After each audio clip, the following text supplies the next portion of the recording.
Hello, Screen Junkies. It's Monday afternoon. That means it's time to chart with Mr. Dan Murrell and take a look at that box office. An unexpectedly heavy charting weekend. It's I a lot love of when charts. these big charts come in when you don't necessarily expect them. And A Quiet Place made a lot of noise at the box office. Yes. Oh, good. I was going to do a dumb noise pun, and it sure did. It opened with a bang, if you will. It did indeed. This is a movie that we both really enjoyed, and you can check out our review right here on Screen Junkies News. But yeah, I saw Dan in the hallway earlier today, and he said, I got a lot of charts. So let's dig in. A Quiet Place. This was a case of a movie, sometimes the buzz on a movie, it happened with It. It just peaks at the right moment. And that's what happened with A Quiet Place. The reviews, it started with South by Southwest. They smartly, I think Paramount knew what it had. They screened it at South by Southwest. That got the buzz going. The reviews came in, and it opened huge, $50 million opening. Now, remember, the initial tracking for this movie had it opening between $16 and $30 million. So it went $20 million above the initial tracking number. That means that the marketing worked. That means that the buzz worked. That means that the reviews worked. It was word of mouth. Again, when we talk about movies like this that open way out of expectation, when we say there's no tracking enthusiasm, this was a movie that people were very enthusiastic to see. Obviously, a live-action best for John Krasinski, who directed the movie and starred in it, for a live-action best or a best opening ever for Emily Blunt, who was great in this movie. The second best debut of the year, behind Black Panther, which it was never going to compete with. But, and this is where I think a lot of people might be surprised, horror openings in general. Yeah. Top 5 ever opening in the horror genre. I will admit, I really love this movie, and I am a little bit surprised to see this, especially although It and A Quiet Place for me fit because paranormal is banking on that franchise. Look at these two movies are strictly, to your point, word of mouth and good reviews, which shows you when reviewers and critics matter.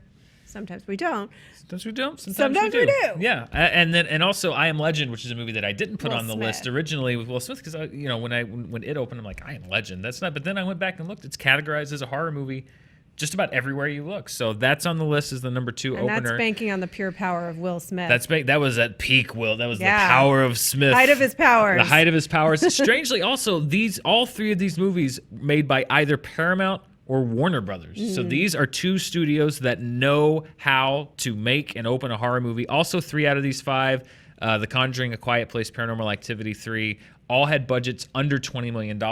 Again, showing if you can get a good concept and a good product, this could be a very lucrative genre. It is. I mean, horror, it's interesting because horror has always sort of been that way in the sense of, even if you look at something like Halloween, they don't necessarily take a lot of money to make because so much of what they're doing and toying with you, they can take place in isolated locations. In one house. That can work really well because it's the smaller shots, it's the tighter shots, it's sound design, it's messing with your mind. Other genres, I think, continuously try and crack the same model, and they just can't because the production value also, although this is actually a beautifully shot movie, A Quiet Place, but the production value doesn't always matter so much in a horror movie if you look at things, especially like Paranormal and Blair Witch Project. Things like that. If you can scare people effectively, that's often what will bring them in, and that's what brought people into A Quiet Place. I mentioned Paramount. Yeah, this is good news for them. Boy, did they need this. We've talked about Paramount on the show so much before. They needed this win. Last year, its market share was under 5%. And I wanted to look back and kind of see, let's just put this opening in context with the studio in general and how it's done the last few years. These are the top 5 Paramount openings since 2015. They've had a rough couple of years. Now, Quiet Place, one of only 4 movies to open over $50 million for Paramount since 2015. And again, even look at Star Trek, which is their highest opening movie in the last 3+ years. That movie lost money for them. That was a financial disappointment for Paramount. Transformers: The Last Night, the number 5, that was a financial disappointment for Paramount. So even movies that have been opening big for the studio in the last few years have still been financial disappointments. Including, Dan, tell me what makes me happy on that chart. SpongeBob? Sure. Mission I mean, Impossible? why not? But look, that A Quiet Place, which I truly think is a really tight, great little movie. Yeah. Open bigger than Transformers. Transformers. Yes. And here is, we talk about cost and how much it can be to make profit on a smaller budget. Here's the other thing, and I added these numbers, and this is incredible. Of those 5 movies, A Quiet Place had a budget of $17 million, reportedly, under $20 million. The combined budget for the other 4 movies on that chart, $626 million, Wow, which means they have already gotten a return on investment. So those movies opened big, but they cost a combined Plus like the 20 marketing. times more, and that's just pure budget than A Quiet Place. So when we say this is a win for Paramount, it's not just a win in terms of the opening. The investment that they put in this movie was so much lower than the investment they put in any of those other movies. And the marketing was also a little bit pared back. It was relying heavily on critics. It was relying heavily on word of mouth. They did a marketing campaign, don't get me wrong, but not like what they do for Transformers. Question for you. Yes. When you look at something like Get Out and you look at something like A Quiet Place, which are 2 low-budget horror films, but that are not just kind of like schlocky horror films, that really are about character and really are about relationships, have a story that has something to say. A lot of times actors are concerned that they're not allowed to do character work as much in film because they don't get that mid-range budget anymore. Are we going to start seeing a lot more horror films that have this great character work as well, because that's where they can do it within budget? I hope so. And take the risk. And that's the thing, is the risk. I think I hope so too, because this is a great movie. I think there was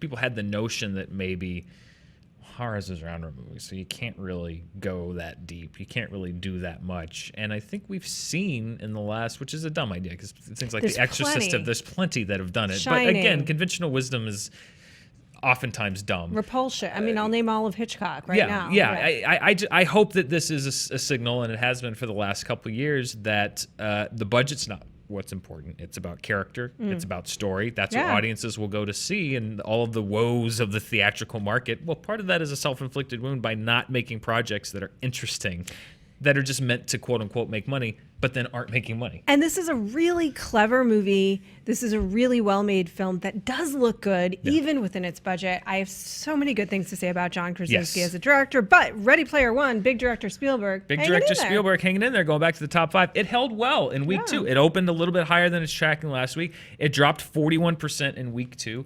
That's a good hold for a blockbuster. It's going to cross the $100 million mark domestically soon. We're going to talk about its global performance in a little bit, because that's the real story on this movie. So Ready Player One is holding well. Looking at the top 5, Blockers came in at the upper end of its tracking. That opened at $20 million. I am such a big, I know you're going to tell us who Kay Cannon is. Yeah. And I just want to say this delights me because I am such a fan of her work as a writer on 30 Rock. Yeah. She also wrote the first Pitch Perfect. Yeah, she worked on the Pitch Perfect franchise. She's a producer on those movies, a couple of them on 30 Rock as well. This is her directorial debut. It's good for her. It's good for R-rated comedies, which had a little bit of a rough year. But this year we've had Game Night, and now we've had Blockers, 2 comedies that this one opened a little bit better than Game Night. Game Night's had great success. It's had great staying power. It's doing well internationally. It's doing well domestically. Blockers now, another R-rated comedy, doing well domestically. Again, maybe no coincidence, 2 good movies. Yeah, I think that what they have in common is that they're good movies and not necessarily that they're R-rated and a lot of eggplant emoji going on. Yes. But yeah, you know what? We keep saying it, and it's not always true, because there are good movies that don't have mass appeal, but certainly these ones have kind of cracked the code, that along with Girls Trips and things like that. Big week for Black Panther. Big week for Black Panther still. Along. I know people are just, if this is the Black Panther segment of the show, because it keeps breaking records. It's we wouldn't doing talk what about it's it if it wasn't doing. breaking records. It's doing what it does.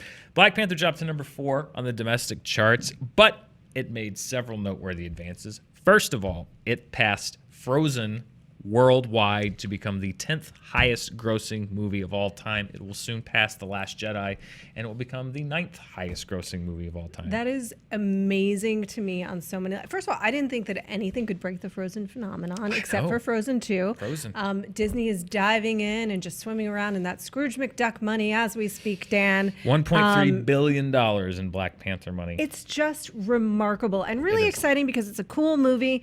But also, even adjusted for inflation, inflation. Yeah. Adjusted for inflation, it's still really impressive what's happening with that film. It's really impressive. If you look at the raw numbers, it passed Titanic. That's been the big story. It passed Titanic this weekend to become the third highest grossing domestic release of all time. That's where it's going to stay. It's not going to pass Avatar. But again, if the only two movies you're looking up at are Avatar and The Force Awakens, not too shabby. But not too shabby at all.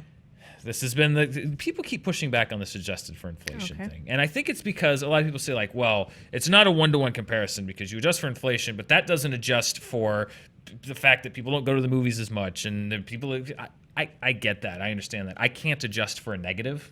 Like I can't adjust for the number of people that didn't go see a movie. And I think a lot of people, when I say adjusted for inflation, they think that I'm trying to say like everything's the same always, and this is how it would have no, it's another tool. It's another metric. It's another way of looking at numbers. I'm not saying I don't know how Gone with the Wind would have done today. You're right. It probably wouldn't have made $1.2 billion. Of course it wouldn't. But I'm not saying that everything has always been the same. It's just another metric and another way of looking at things. All of that is fair and true, and certainly we can take that nuance in. Numbers doesn't really account for nuance, and the nuance of like numbers are very black and white. Sure, and we know that of course we live in a different world today with endless amounts of entertainment, and that what this movie is doing, I think that's the point.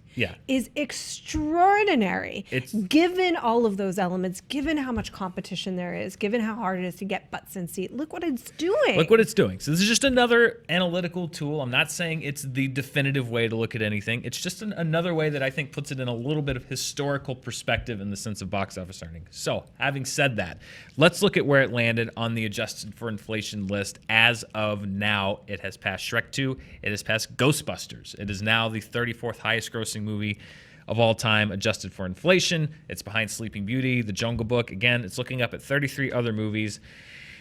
There are only 8 films from the 21st century that are in the top 40 adjusted for inflation: Force Awakens, Avatar, Jurassic World, The Avengers, The Dark Knight, Shrek 2, and Spider-Man. And it's chasing The Dark Knight. It is chasing The Dark Knight. If Black Panther can gross another $18 million domestically, which I think it's got a pretty good shot at doing, it will surpass The Dark Knight on the adjusted for inflation list, which will then give it the title of the most, or at least the highest grossing solo superhero movie, in North America. Either way, adjusted for inflation, not adjusted for inflation. Again, that's impressive. It is. That's impressive, and I'm not saying that, who knows how much The Dark Knight would have made if it came out today. Like those are all hypotheticals. This is a very fact-based show, You can't adjust for certain inconsistencies. That you can do your best. You can do your best shot, and that's what the adjusted for inflation list is. I think it is massively impressive, the fact that Black Panther is now in the top 35 grossing movies, looking at the inflation. We'll see how high it goes. But again, this is neither a way to diminish its success, because it only makes it more impressive to me. Think about how much of a classic Ghostbusters is. We found out a couple of years ago, and think about the fact that it just out-earned it. It's really, really incredible. It is impressive, and not only is it impressive, it's creatively exciting. Because what we hope that we're going to see is studios allow for more and more specificity in their comic book movies. Give us creative characters, give us a definitive story, give us a clear vision from a director, give us all of those things, and not sort of like try and hit the 4 quadrants with a movie by committee. So I think it's awesome. A couple other movies did open this weekend. A couple other movies, let's just look at the top 5. Tyler Perry's Acrimony, actually, kind of from the projections, it flipped into the top 5. I can only imagine it was actually over-projected a little bit. So Tyler Perry's Acrimony holds on to the 5th place spot. It dropped about 50%. Chappaquiddick and The Miracle Season were the only other 2 semi-wide releases this week. They opened outside of the top 5. Chappaquiddick did a little better than expected, actually. And then Isle of Dogs entered the top 10. It expanded to over 500 locations this past weekend. It is going nationwide this weekend. So if the trend holds, Isle of Dogs is, probably going to climb a little bit in the top 10.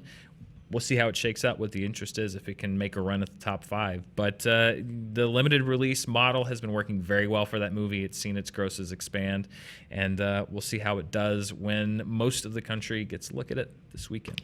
A director who made a film that I loved. We need to talk about Kevin. Lynn Ramsey made this film. She had one come out this weekend. That took the top per screen. You were able to see this movie. It did. I saw it here in Los Angeles. It only played on 3 screens nationwide. You were never really here. It opened Surprise over visit for you. $44,000. Joaquin Phoenix came in and introduced the movie, which is just these weird things happen in Los Angeles sometimes. Just walked into the ArcLight at 10 o'clock on a Saturday night and thanked everyone for coming to see the movie. Yeah, Lynn Ramsey, she has a real corner on compelling portraits of disturbed individuals, because We Need to Talk About Kevin is one of the most disturbing movies I've seen in quite a while. And You Were Never Really Here, I really, really enjoyed. I think it's a great, it is a character study, and it tells kind of a traditional revenge story, kind of it's not like Taken, but it's that kind of character, but in a very intimate and personal way. Okay. Lynn Ramsey's version of Taken. I am seriously, put it on the poster because I am 100% sold. Yeah. I mean, Lynn Ramsey's Man on Fire might be a little bit more, better. accurate, even better. This movie has had a long path. It played at the Cannes Film Festival last year. We're coming into the Cannes Film Festival this year, so it was under a different title. It was called A Beautiful Day back then. There was a different cut. It's now coming out. It's been recut slightly, but not heavily from what I've read. But it won awards for Best Actor for Joaquin Phoenix. It won the Screenplay Award. Lynn Ramsey won that, tied with Yorgos Lanthimos for The Killing of a Sacred Deer, which came out at the end of last year. So it already came in with some prestige. It was a Palme d'Or nominee. It's just now making it stateside. It's not disturbing in the sense of like graphic violence. It's just very disturbing in the sense that it is very disconcerting. It's very disorienting. A lot of that has to do with Joaquin Phoenix's performance, which is great.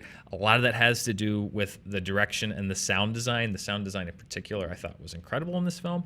I think You Were Never Really Here is the kind of movie that, if the world were fair, would be eligible or would be considered for an Oscar nomination for Best Sound Design.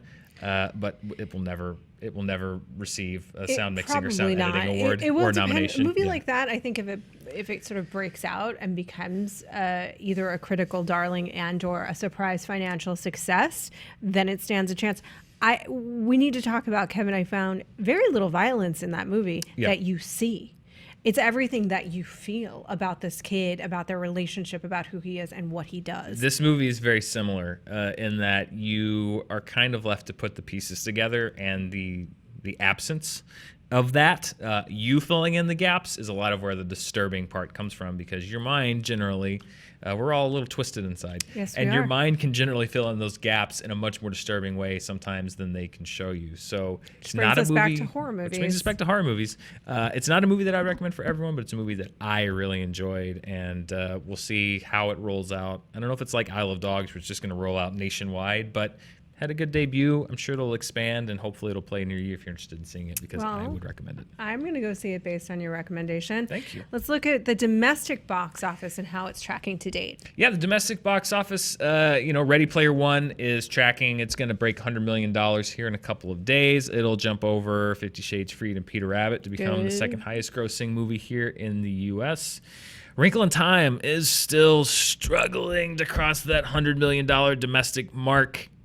If it does do it, it's going to be very close, but it is kind of starting to, it's going to peak. It peaked probably at number 4. It's going to keep dropping down the charts. I can only imagine it's nestling itself into a nice spot. It'll be there for a little bit till the late spring, summer releases start to bump it down, but that's been one of this year's most surprising success stories, and it's held really well week to week, so that could even, you could see that go up as high as 80, 90, outside shot at $100 million, although I don't know. That's a bit of a long shot, but it's doing well. It's dropping 20-25% weekend to weekend, so that's holding really well. How are things looking internationally? Internationally, we talked about Ready Player One. It is one of the stories here in the U.S. It is the story globally, particularly regarding its performance in China. China's going to be probably the top market worldwide. It's earned over $160 million in China. It's the biggest Hollywood movie of the year there so far. It's now Spielberg's 9th most successful film worldwide, his highest earning film since Indiana Jones and the Kingdom of the Crystal Skull. If it breaks $500 million, it'll become his 6th film to cross the $500 million mark worldwide. But yeah, Ready Player One is doing well here in the United States, but its overseas performance, particularly in China, is what Warner Brothers is really happy about. Again, this movie was a bit of a risk, and it seems to be paying off. We'll see how it continues to build. It's not one of those week one runaway successes, but it's doing really well. It's holding well, even in China, just day to day and even week to week. That actually makes a lot of sense to me in terms of, and if you guys haven't seen the film, then that won't make sense to you. But if you look at the nature of the film and the created world, it sort of does make a lot of sense to me. This coming weekend, this week, we got The Rock rampaging in. The Rock's rampaging giant in. Animals. Giant gorillas and crocodiles. Crocodile whatever. in There's there. all kinds of stuff. Wolves, Rampage, a week earlier than expected. Rampage moved its release a week up after Avengers moved its release a week up. Do you know what I always wonder about those movies? What's that? Like, that animal has to eat every day. Mm-hmm. What is it eating? People.